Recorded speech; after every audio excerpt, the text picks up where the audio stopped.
علم تک ہماری مکمل رسائی نہیں ہو سکتی تو ہم کہاں لکیر کھینچیں گے کہ کیا سمجھیں اور کہاں اپنی رد عمل پر راضی ہو جائیں، اپنی لا علمی پر راضی ہو جائیں۔ جی دیکھیے، اللہ تعالیٰ نے یہ اہتمام کیا انسانوں کو کہ ان کو ایک فطرت دی ہے۔ فطرت کا مطلب کیا ہے اس کو سمجھ لیجئے۔ ہماری جو علمی روایت ہے اس میں فطرت بڑی محدود کر دی گئی، لیکن میں اس کو ذرا جامع چیز سمجھتا ہوں۔ فطرت میری اس چیز کا نام ہے جو مجھے رائے بنانے میں کام آتی ہے۔ میں کسی چیز کو صحیح کہہ رہا ہوتا ہوں، کسی کو غلط کہہ رہا ہوتا ہوں، کسی کو درست کہہ رہا ہوتا ہوں، کسی کو گناہ کہہ رہا ہوتا ہوں، کسی کو ثواب کہہ رہا ہوتا ہوں۔ لیکن میں دو لفظ بول رہا ہوں، کسی کو غلط کہہ رہا ہوں، کسی کو صحیح کہہ رہا ہوں، کسی کو گناہ کہہ رہا ہوں، کسی کو نیکی کہہ رہا ہوں۔ یہ دو چیزیں میرے اندر موجود ہیں۔ ایک سائنسدان جب کہتا ہے کہ نہیں ایوولوشن تھیوری ٹھیک ہے، تو کس بنیاد پہ کہہ رہا ہوتا ہے؟ دو بنیادوں پہ صرف، ایک اپنے اندر اس فطری علم کی وجہ سے، اور دوسرا جو اس نے سائنس سے علم سیکھا۔ اس کی بنیاد پہ وہ ایوولوشن تھیوری مان لیتا ہے اور اس کے اوپر پھر تحقیقات کرتا ہے، کام کرتا ہے۔ ٹھیک یہی عمل میں آپ کرتے ہیں روزانہ کی زندگی میں۔ آپ نے گھر بیچنا ہے، اپنے علم اور اپنی فطرت کی بنیاد پہ فیصلہ کرتے ہیں، بیچ دیتے ہیں۔ کتنی قیمت لگانی چاہیے، روزانہ فیصلہ کرتے ہیں۔ حد یہ ہے کہ مذہبی آدمی روزانہ فیصلہ کرتا ہے کہ اب میں نے جو ابھی اثر پڑی ہے یہ ہو گئی، یا اللہ تعالیٰ سے فون کر کے پوچھنا پڑتا ہے کہ جی میری نماز ہو گئی کہ نہیں ہو گئی۔ ہر روز فیصلہ کرتے ہیں۔ یہی اطمینان یہاں پر ہوتا ہے۔ مذہب کے بارے میں ہاں ایک چیز ہے کہ اگر آپ نے الٹا سوچنا نہیں شروع کر دیا، الٹا سوچنا فطرت کے بنائے ہوئے اصولوں کے خلاف چلنا ہے۔ فطرت کے اصول تھوڑی ایک دو مثالوں سے واضح کر دیتا ہوں۔ ہماری فطرت کا یہ اصول ہے، فطرت کا اصول ہے کہ دو الٹ باتیں ایک ہی وقت میں صحیح نہیں ہو سکتی۔ یہ ہماری فطرت کا اصول ہے۔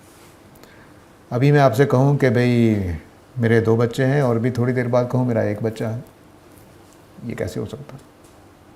آپ فوراً کہیں گے جھوٹ بول رہا ہے، یا پہلی بات غلط تھی، یا دوسری بات غلط تھی، یا دونوں غلط تھی۔ آپ کی فطرت میں یہ اصول لکھا ہوا پڑا ہے کہ جب بھی 2 الٹ چیزیں آئیں گی، ایک ہی شخص ایک ہی وقت میں وہ ٹھیک نہیں ہو سکتی۔ یہ ہماری فطرت کا اصول ہے تمام انسانوں کے پاس۔ چنانچہ ہم دوسروں کے جھوٹ اس طرح سے پکڑتے ہیں، بھول جائیں ایک الگ بات ہے۔ اسی طرح یہ فطرت کا پکا اصول ہے کہ ہر کام کا کوئی نہ کوئی سبب ہوتا ہے۔ تمام سائنس اسی پر کھڑی ہے، اس کے بغیر ہم سوچتے نہیں ہیں۔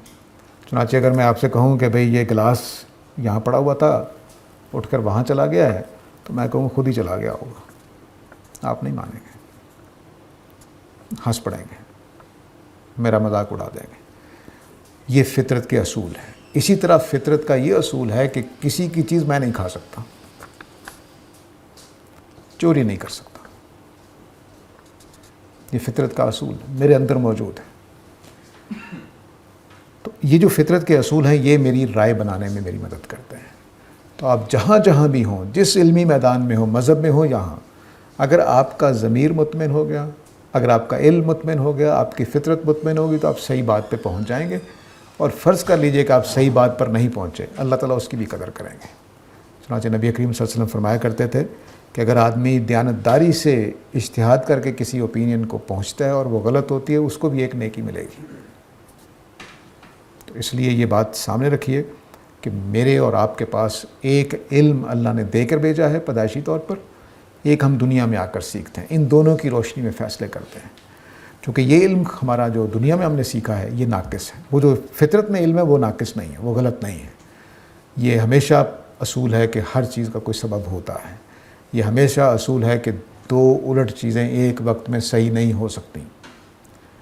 کہ آپ کہیں کہ ساجد المورد میں ہے اور یہ کہیں کہ ساجد اس وقت المورد میں نہیں ہے، یہ دونوں باتیں ایک وقت میں ٹھیک نہیں ہو سکتی۔ تو اس لیے یہ اصول کبھی غلط نہیں ہے، لیکن اس کی اپلیکیشن میں غلطی ہو سکتی ہے، کیونکہ ہمارا جو علم ہے دنیا کا ہم نے سیکھا اس میں بھی غلطی ہو سکتی ہے۔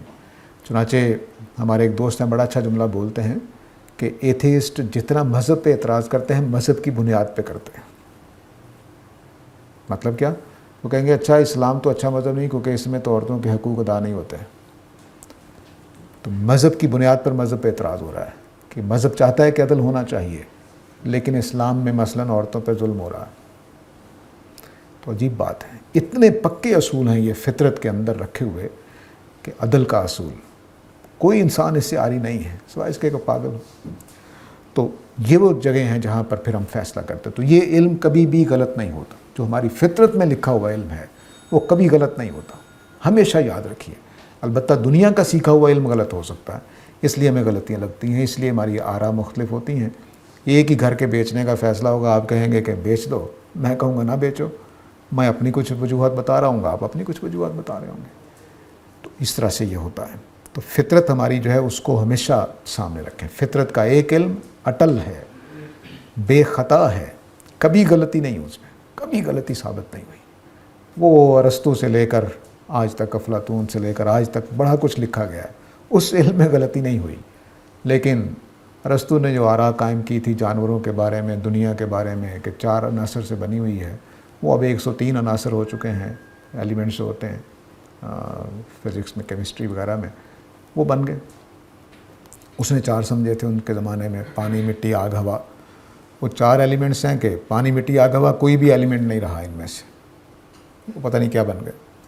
تو یہ دنیا کی حقیقتیں ہیں، ان میں غلطی ہوتی رہتی، اس وجہ سے ہماری رائے غلط ہوتی ہے۔ وگرنہ فطری علم جس کی میں نے 2-4 مثالیں دی آپ کو، وہ کبھی غلط نہیں ہوتا۔ تو میں فطرت کو محدود معنی میں نہیں لیتا، ساری امت ہماری اخلاقی چیزوں کو لیتی ہے، مذہبی چیزوں کو لیتی ہے، لیکن فطرت کے اندر فزکس ہے، بائیولوجی ہے، کیمسٹری ہے، ریاضی ہے، فاصلوں کا تصور ہے، رنگوں کا تصور ہے، ہماری فطرت بہت بڑی چیز۔ اب یہ علم بہت اچھے طریقے سے ثابت ہوتے چلے جا رہے ہیں کہ ہم پیدائشی طور پر کیا کیا کچھ سیکھ کر پیدا ہوتے ہیں۔